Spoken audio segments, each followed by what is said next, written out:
ऋतु बसंत शब्द सुनते ही मन में प्रसन्नता जागृत होती है। बसंत आते ही प्रकृति में खिलावट होना प्रारंभ हो जाती है। शिशिर का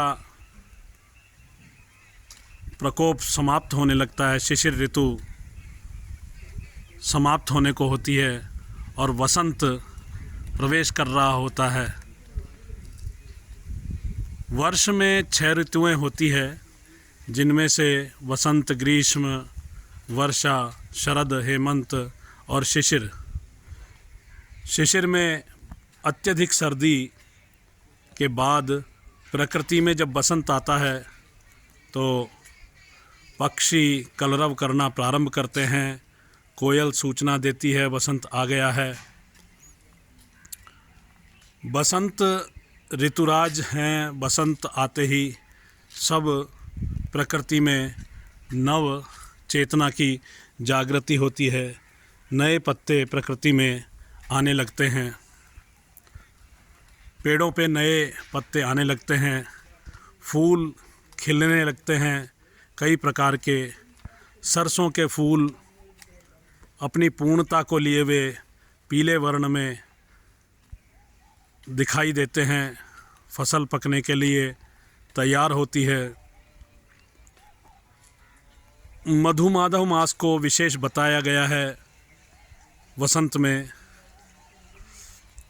मधुमक्खियाँ बहुत श्रम करती हैं इस समय पर और बहुत मधु एकत्र करती हैं। यह वासंतिक काल सभी प्रकार के काम और कामनाओं को भी जागृत करता है। इसका संबंध फाल्गुन उत्सव से भी है। वसंत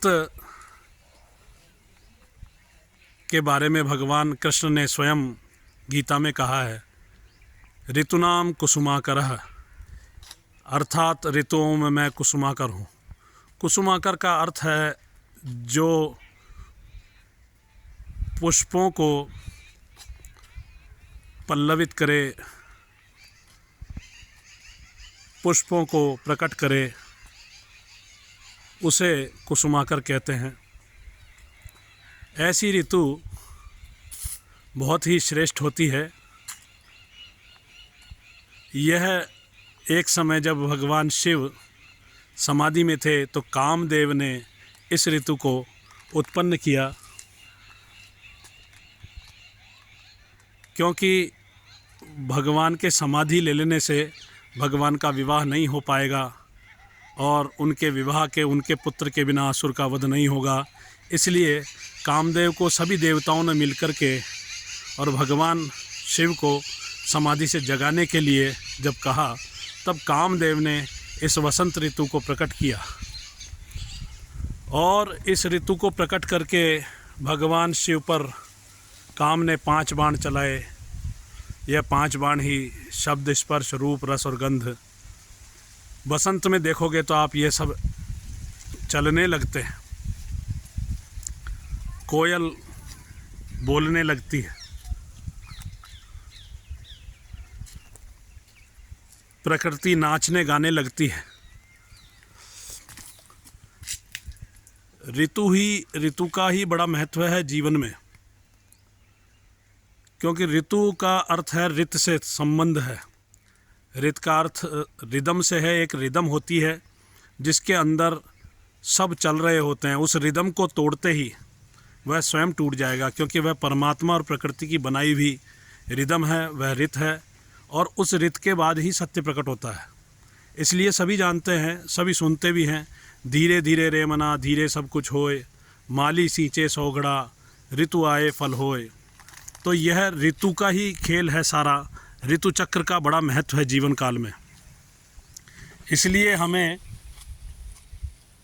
इन ऋतुओं से सीखना चाहिए। हमारे शास्त्रों ने प्रत्येक ऋतु के लिए कुछ न कुछ विशेष बताया है। बसंत में प्रवेश से पूर्व, जहाँ पर हम फाल्गुन उत्सव मनाने जा रहे हैं, जहाँ पर हम होलिका तक पहुँचेंगे, उससे पहले ही वसंत पंचमी के दिन हमें बुद्धि और विद्या की देवी भगवती सरस्वती की आराधना करनी चाहिए, ताकि हमारी कामनाओं में बुद्धि का ज्ञान का प्रभाव बना रहे।